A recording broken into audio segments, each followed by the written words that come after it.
We are on the eve of the big vote. We're going to find out whether he was right. Let's talk about that. I have to say, I have not seen a presidential election in a long time in which so many well-informed political observers are saying, I don't know what's going to happen Tuesday. I agree with you.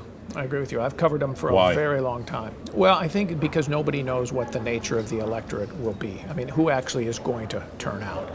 It's a cliche to say it all depends on turnout, but and that's true of this election, but it's true of every election. This one's a little different because the question is, the Democrats are saying, we think it's going to be an election a lot like 2008 when Obama won by 7 points.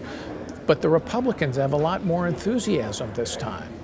So is it going to be an election more like 2004, where the partisan split between Democrats and Republicans was about even, or 2008, where the Democrats had a big 7, I think, or 8-point advantage? Nobody knows who is actually going to turn out to vote, so it's very hard to predict. If you looked at the polls today, at this moment, on Monday, Obama would win most of the swing states.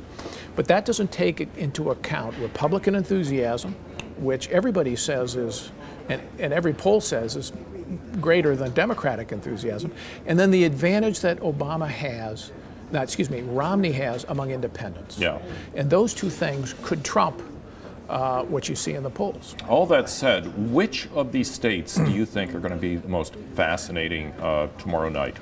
Well, I would think if Romney doesn't win Florida, it's over.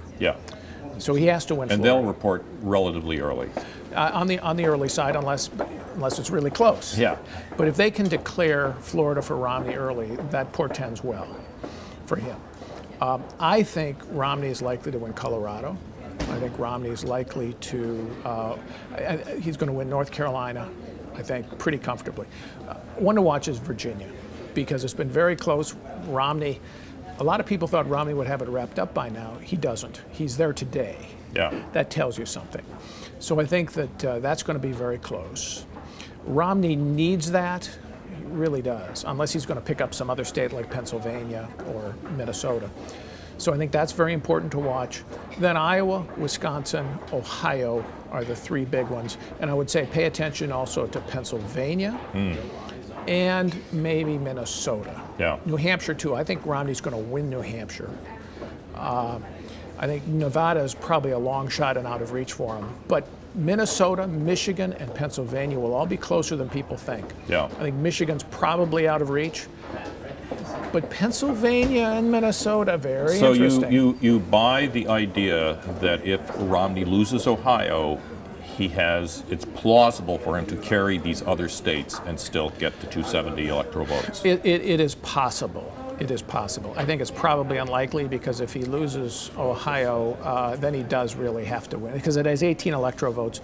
The only state that's bigger than that that can make up for it is Pennsylvania. He would have to then almost win all of Colorado, New Hampshire, Wisconsin, Iowa, and then you have to pick up another one too. And that's hard to see.